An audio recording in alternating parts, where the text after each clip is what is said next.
the teachers, the great teachers like Confucius, they are honored even above emperors, even above generals, even above the richest people. If we ask people, pag magtanong tayo, sino ang emperor na kilala mo sa China o ganyan, most people cannot name even one single name, but everybody knows Confucius.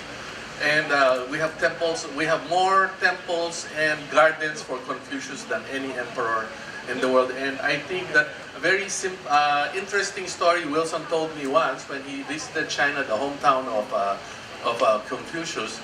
The native there, the very old person, told him a story that when the Japanese came and invaded, the Japanese captain in charge, when he reached the home of Confucius, he knelt down and he bowed in front of the house. So this is the depth beyond all politics, and this is how we want to look at it. Also, in terms of my own experience, nung bata tayo, sometimes we have problems we cannot tell our parents, and the teachers are the ones. A good teacher is the one that we talk to, and they lead us to our dark periods. No, so to say, often when the home is lacking, the teacher makes up for the lack. And on the other hand, sometimes where there are no schools, the parent is the teacher. So honoring the teacher is like honoring our parent. One gives us life, and the other gives us light. And the way to make that life have meaning, means dignity. Sometimes one is the other. We honor Confucius, and with him all teachers, including our greatest heroes here in the Philippines. Because Jose Rizal and Mabini, if you know, are their darkest, in their most isolated period, not in their period of greatest turbulence, but when Rizal was exiled and when Mabini was studying and he lacked the money to study, in those periods, both of them opened schools and started teaching.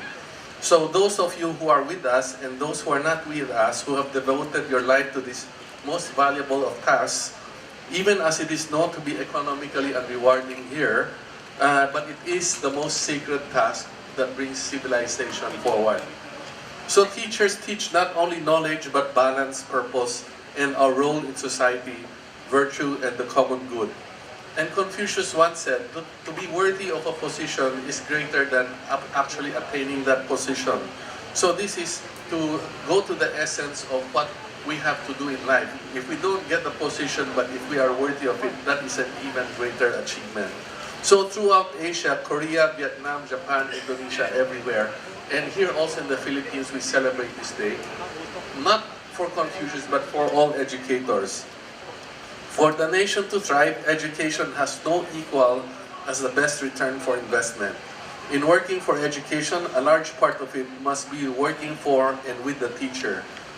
They must not be subject to the extreme hardships and indignities that they are sometimes subject to here. And Anvil wants to work towards trying to attain or mitigate or to improve this situation. So we thank you all for joining this little ceremony, for giving respect, focus, and recognition to the mentors and teachers in our life. Thank you.